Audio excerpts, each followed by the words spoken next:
하둘셋. 안녕하십니까. 사마에럴입니다. 김성동 교수님 78페이지 제4번 소급금지 원칙 보도록 하겠습니다. 양가르번의 의의 취지. 소급금지 원칙이란 행위 당시 처벌법규가 존재하지 않음에도 불구하고 사후입법을 제정하는 것은 물론 법관이 법을 적용함에 있어 법률 시행 이전에 행위까지 행위자에게 불리하게 소급하여 적용하는 것을 금지한다는 원칙을 말한다. 형법 제1조 1항은 특히 범죄의 성립과 처벌은 행위 시의 법률에 의한다고 규정함으로써 소급금지 원칙을 선언하고 있다. 형법의 소급금지 원칙은 국가형벌권의 발동에 대한 국민의 예측 가능성과 신뢰의 보호 및 법적 안정성의 보장을 그 이론적 근거로 삼고 있다. 양가로 이번에 실체 형법과 소급금지 원칙. 소급금지 원칙은 형벌법규에 제시된 가벌성에 관한 모든 조건에 대해 적용된다. 따라서 이 원칙은 그것이 실체 법적인 범죄와 형벌에 관한 것이나 위법성 조각 사유의 소급적인 폐지나 제한, 객관적 처벌 조건이나 인적 처벌 조각 사유 등을 소급적으로 행위자에게 불리하게 변경하는 것, 형벌의 부수효과, 기타 자격상실 또는 자격정지, 몰수, 선고유예 또는 집행유예 조건 등을 행위자에게 불리하게 소급 변경하는 것에 대해서도 적용된다. 그러나 소급금지 원칙은 사후입법에 의한 법률의 소급효력을 금지하는 것이므로 예컨대 소년대의 범죄를 범한 자가 재판 중에 성인이 되면 통상형을 과하는 법률에 지정하는 것은 사후입법에 해당되지 않는다. 양가로 3번의 소송법 규정에 대한 소급금지 원칙의 적용 여부. 절차법적 규정이 범죄의 가벌성과 직접 관계되는 경우에 예컨대 친고죄가 비친고죄로 바뀌거나 공소시효가 연장 또는 폐지되는 경우에 소급금지 원칙이 적용되지 않는가에 대해서는 견해가 대립하고 있다. 방가로 1번의 판례의 태도. 동그라미 1번의 원칙. 우리나라 헌법재판소와 대법원은 원칙적으로 부진정 소급표는 인정하지만 진정 소급표는 허용되지 않는 것을 선언하고 있다. 이에 의하면 소급입법은 우선 진정 소급입법, 새로운 입법으로 이미 종료된 사실관계 또는 법률관계를 적용케 하는 79페이지 경우와 부진정 소급입법, 새로운 입법으로 현재 작성 중인 사실관계 또는 법률관계에만 적용하게 하는 경우로 나눠질 수 있는데, 부진정 소급입법은 소급표를 요구하는 공익상의 사유와 신뢰보호의 요청 사이의 교량 과정에서 신뢰보호의 관점을 우선하여 허용하지 않는 경우를 제외하고는 원칙적으로 허용하지만, 진정소급입법은 기존의 법에 의하여 형성되어 이미 굳어진 개인의 법적 자유를 사후입법을 통하여 박탈하는 것 등을 내용으로 하기 때문에 허용되지 아니한다고 한다.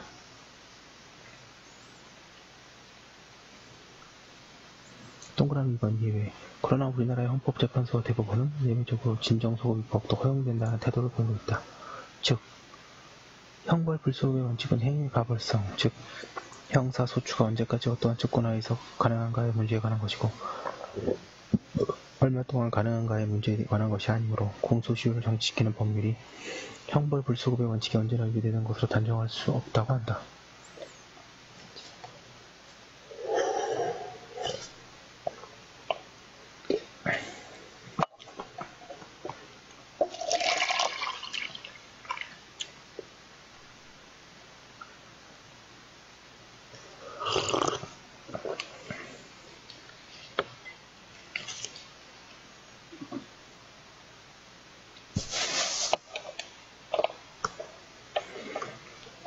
헌법재판소와 대법원이 인정하고 있는 소급금지 원칙의 예외 사유로는 일반적으로 국민이 소급입법을 예상할 수 없었거나 법적 상태가 불확실하고 혼란스러워 보호할 만한 신뢰이익이 적은 경우와 소급입법에 의한 당사자의 손실이 없거나 아주 경미한 경우 그러한 신뢰보호의 요청에 우선하는 심리중대한 공익상의 사유가 소급입법을 정당한 경우 등이다. 방가로 위반 학설의 태도. 동그라미 1번은 전면적 소급표 긍정설. 이러한 실무의 태도에 동조하는 견해이다. 이 견해는 특히 소급금지 원칙이 도구하는 신뢰나 예측 가능성은 범죄와 성립의 처벌 그 자체, 즉 어떤 행위의 가벌성에 관련된 것이어야 하는데, 공소시효는 80페이지 가벌성에 관계된 것이 아니라 소추 가능성에 관계된 것이라는 것에 불과하다고 한다. 이에 따르면 행위자가 얼마나 지나면 소추되지 않는가를 죄형법정주의나 법치국가 원리와는 무관하고 공소시효 기간은 행위자의 기대와 관계없이 법에 의하여 정해진다고 한다. 따라서 일정한 기간이 지나면 소추되지 않는다고 범죄인의 신뢰는 마치 범행이 발각되지 않을 것이라는 신뢰와 마찬가지로 보호할 필요가 없기 때문에 사후입법에 의하여 공소시효기간을 연장하는 것은 원칙적으로 소급표 금지 원칙에 반하지 않는다고 한다. 동그라미 2번에 전면적 소급표 부정설, 판례의 태도에 대해 정면으로 반대하는 견해이다. 이에 따르면 절차적 규정이라고 하더라도 범죄의 가벌성과 관계된 경우에는 진정소급입법은 물론이고 부진정소급입법도 원칙적으로 금지되어야 한다고 한다.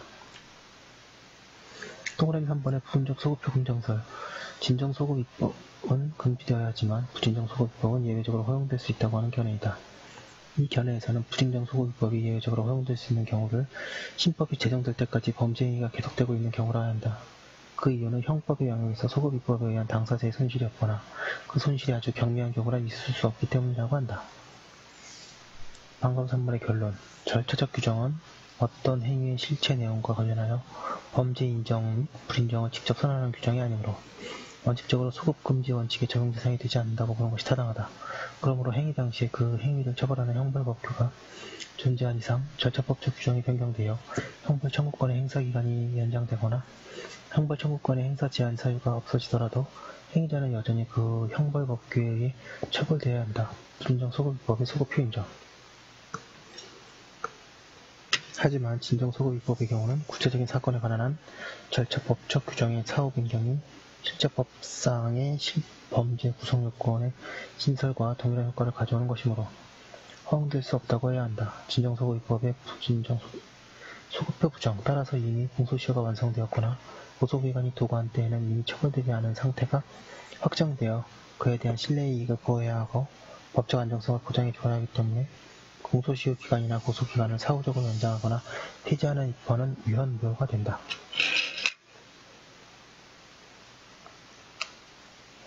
양가로 4번의 보완처분과 보완금지 원칙, 방가로 1번 보완처분의 종류. 보완처분이란 형벌을 대체하거나 형벌을 보충하는 형벌 이외의 형사제재 수단으로서 종래 우리나라는 보호감호, 치료감호, 보호관찰 등을 대표적 보완처분의 종류로 인정하여 왔다. 보호감호란 상습성 등으로 인하여 재범의 위험성이 있다고 하더라도 있다고 인정되는 피감호자를 일정한 감호시설 내에 수용함으로써 신체의 자유를 박탈하는 처분이고,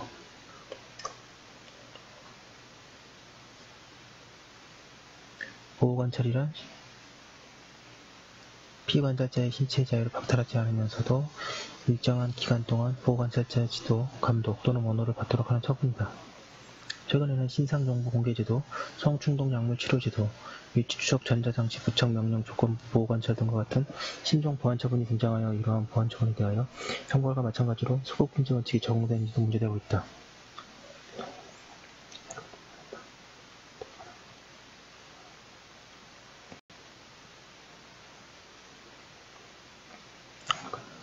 방가로 2번의 학설의 태도, 동그라미 1번의 적용 공정설.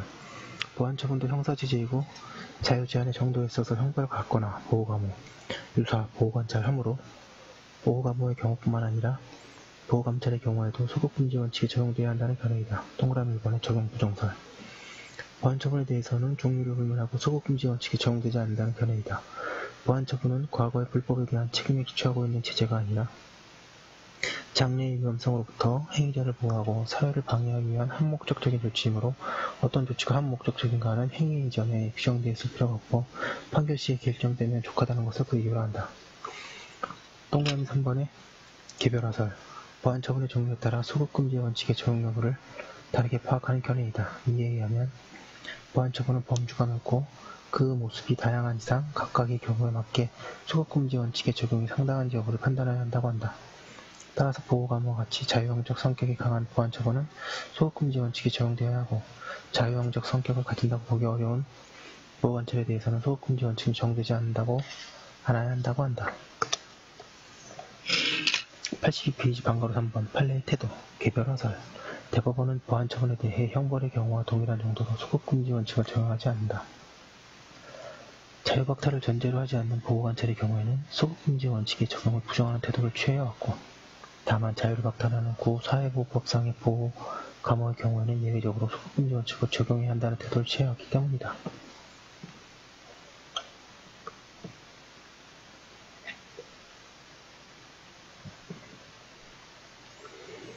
그러나 앞에서 설명했듯이 2005년 8월 이후 보호감호제도가 폐지되었기 때문에 보호감호에 대한 소급금지 원칙의 적용 문제는 더 이상 제기되지 않을 것이다.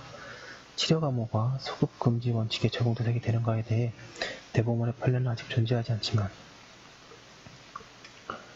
장차 치료감호에 대하여 동일한 문제가 제기된다면 소급금지 원칙의 적용 대상이 된다는 결론을 내릴 것으로 예상된다.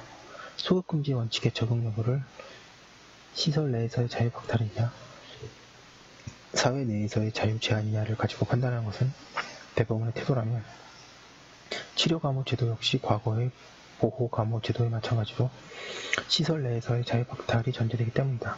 이러한 맥락에서 최근 대법원은 가정폭력 범죄의 처벌 등에 관한 특례법상의 사회봉사명령도 소급금지 원칙에 적용이 된다고 해야 한다. 하지만 대법원은 신상정보 공개명령 제도는 응보 등을 목적으로 그 책임을 추궁하는 사후적 처분인 형벌과 구분되어 그 본질을 달리하는 것이라는 의미에서 소급금지 원칙이 적용되지 않는다고 한다. 위치 추적 전자장치 부착 명령의 경우에도 대법원은 이것이 형벌과는 본질을 달리하는 보안 처분임을 이유로 그리고 헌법재판소는 형벌 83페이지과 구별되는 비형벌적 보안 처분임을 이유로 소급금지 원칙의 적용 대상이 되지 않는다고 한다. 같은 이유에서 헌법재판소는 DNA 신원 확인 정보의 수집 이용도 소급금지 원칙의 적용 대상에서 배제하였다. 반가르사관의 결론 형법 제1조 제1항과 헌법 제13조 1항이 행위시의 법률에 의한 처벌이라고 규정하고 있음을 근거로 소급금지 원칙을 원칙적으로 형벌 불소급의 의미로 제한해서 이해하는 것은 실무의 태도인 것으로 보인다. 하지만 제형법정주의가 형사체제로서 형벌만 존재했을 당시에 정립된 영역을 가지고 있고 시민의 자유영역을 국가의 부당한 강제적 개입으로부터 확보하려는 것이 제형법정주의의 헌법적 이념이라는 차원에서 보면 형벌이 아니라 보안처분도 국가의 강제적 개입을 내용으로 하는 한 소급금지 원칙의 적용 대상에서 배제되어서는 안된다. 제형법정주의를 천명하고 있는 우리 헌법 제12조 1항은 누구든지 법률과 적법 절차에 의하지 않고는 처벌, 보안처분을 받지 아니한다고 규정하여 형벌과 보안처분을 동렬해 두어 다같이 실질적 법치국가 원칙에 우선하려 놓고 있기 때문이다. 이러한 점에서도 보면 보안처분 가운데 보호관찰도 자유박탈을 내용으로 하지 않지만 자유가 어느 정도 제한되는 불이익 처분이기 때문에 이는 피보호 관찰자에 대한 국가공 권력의 개입이라고 할 수 있다. 따라서 보안처분은 그것이 형벌적 성격의 보안처분이든 비형벌적 보안처분이든 그 종류에 상관없이 모두 소급금지 원칙에 적용이 되어야 마땅하다. 사람한테 뭐 받았나? 사람한테 뭐 받았나? 내 말에 기록까지 들면서 기록까지 들면서 앞에서 이 사람한테 가서 똑바로 내 말에 기록까지 들면서 내 말에 기록까지 들면서 사람한테 뭐 받았나?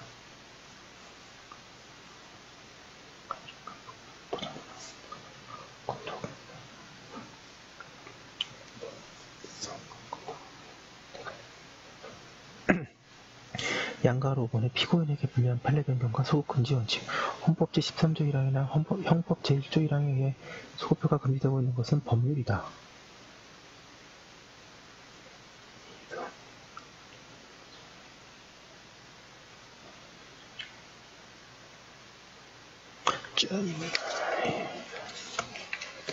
그런데 피고인에게 불리하게 변경된 판례도 이 경우 법률에 포함되는가에 문제된다.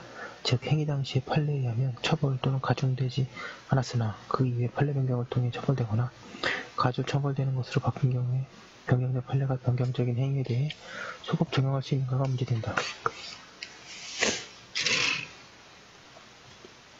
84페이지 반가로 1번의 학설의 태도 동그라미 1번의 소급표 금정설 소급표 금지 원칙은 사후입법에 의한 법률의 소급표를 금지하는 것을 의미하는 것이므로 소급표 금지 원칙을 사후적 판례 변경의 경우에 대해서까지 적대 적용할 수는 없다는 견해이다.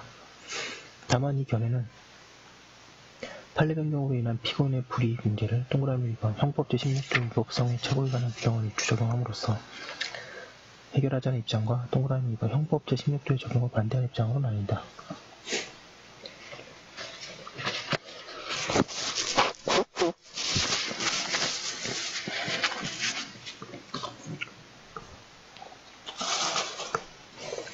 동그라미 2번 제한적 소급표 금정설 불리하게 변경된 판례 소급표를 원칙적으로 금정하면서도 소급표가 금지되어야 할 경우도 있다는 견해이다. 이에 따르면 판례 변경의 기간적 상황의 변화에 따른 법률 안에서 법 발견 내지 법 해석 활동에 불과한 경우에는 소급이 허용되지만 법률 보충적 내지 법창조적 활동을 통해 법적 견해를 변경시킨 경우에는 소급이 금지된다고 한다.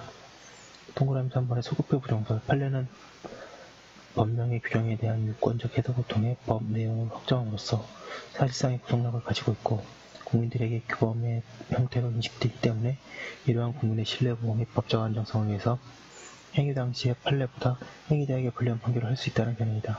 다만 이 견해 가운데 판례를 변경하여 피고인에게 불리하게 될 때에는 그 판례의 효력은 당해 사건의 피고인에 대해서는 미치지 않고 그 후의 사건에 대해서만 적용하도록 하고 당해 사건의 피고인에게는 종전 판례에 따라 법을 적용해야 한다고 하는 입장이 또 있다. 방법 2번의 판례의 태도 소급표 변경설. 대법원은 형사처벌의 근거가 되는 것은 법률이지 판례가 아니고 형법 조항에 관한 판례의 변경은 그 법률 조항의 내용을 확인하는 것을 지나지 아니하여 이로써 그 법률 조항 자체가 변경된 것이라고 볼 수는 없으므로 행위 당시의 판례에 의하면 처벌 대상이 되지 아니하는 것을 해석하였던 행위를 판례의 변경에 따라 확인된 내용의 형법 조항에 근거하여 처벌한다고 하여 그것이 형법상 평등의 원칙과 형법 불소 85페이지 급의 원칙에 반한다고 할 수는 없다. 이러한 태도는 부부간의 강간죄 성립을 부정하는 입장을 40여 년간 유지해오다가 최근 부부간의 강간죄 성립을 인정하는 것으로 판례를 변경한 경우에도 그대로 적용되고 있다. 2013년에 그렇게 바뀌었습니다. 방금 3번의 결론. 판례의 변경에 소급 금지 원칙을 적용하기에는 실정법상의 난점이 따른다. 헌법 제13조 1항이나 형법 제1조 1항도 법률 규정 또는 법률 변경을 통해 소급표를 금지하고 있기 때문이다. 법률만이 법 적용자, 법관에 대해 구속력을 가지고 있는 대략법 국회에서는 상급 법원의 판례는 하급 법원에 대해서만 기속력을 가질 뿐이므로 명밀법계에서와 같이 선 판례 구속력을 인정할 수 없고 따라서 판례의 변경은 입법 적용과 성격을 달리하기 때문에 판례의 법원성을 인정할 수 없다. 이러한 점에서 보면 피고인에게 불리하게 변경된 판례라도 원칙적으로 소급표가 인정된다는 것이 일정법의 해석력에 부합된다. 하지만 법률의 개념이 불명확하고 법원의 해석을 통하여 가치 충족을 받아야 할 경우 가치평가를 하는 법원의 판결이 입법자와 유사한 역할을 하는 경우가 있다. 이러한 경우에는 법원의 판결을 통해 표현된 법적 견해가 사실상의 구속력을 가지므로 이에 대한 시민의 신뢰보호가 요구될 수 있다. 따라서 그 판례 변경이 예견 가능한 범위 내의 발전이라고 할 수 없는 경우에는 이에 대한 보호가치 있는 신뢰보호를 위해 판례 변경 판결의 소급표가 금지되어야 한다.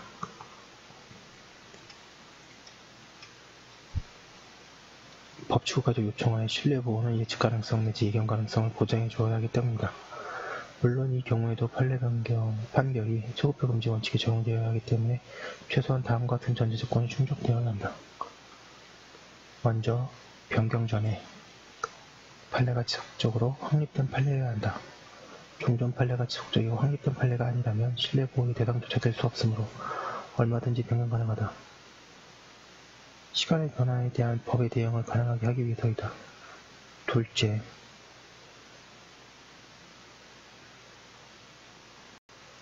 지속되고 확립된 판례라고 변경될 수 있지만 그 변경이 충분히 근거 지어지고 자의적인 변경이 아니라는 평가를 받을 수 있어야 한다.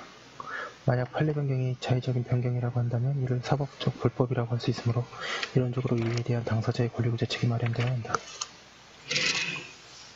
86페이지 양가로 6번 신법 적용을 배제하는 경과 규정의 소급표. 구 형법에 비해 가볍게 하는 형법 개정이 이루어질 경우 행위자는 원칙적으로 형법 제1조 2항에 따라 유리한 신법의 적용을 받게 된다. 그러나 신법의 부칙에 경과 규정을 두어 구법 시행위는 구법에 적용한다고 규정하게 되면 재판 시의 법률이 아니라 행위 시의 법률이 취급하여 효력을 가지게 된다. 이러한 경과 규정은 행위자에게 유리한 경우 신법의 소급 적용이 허용된다는 태도 내지 형법 제1조 2항과의 충돌이 문제될 수 있다. 이와 관련하여 대법원은 이러한 경과 규정이 형법 불소급의 원칙에 위배되지 않는다고 한다. 우리 형법 제8조에서 형법 정치권 타 법령의 정한제에 적용하지만 그 타 법령에 특별한 규정이 있는 때에는 예외를 한다는 규정이 있으므로 구법의 적용을 배제하는 신법의 경과 규정이 허용된다고 보는 대부분의 태도가 타당하다.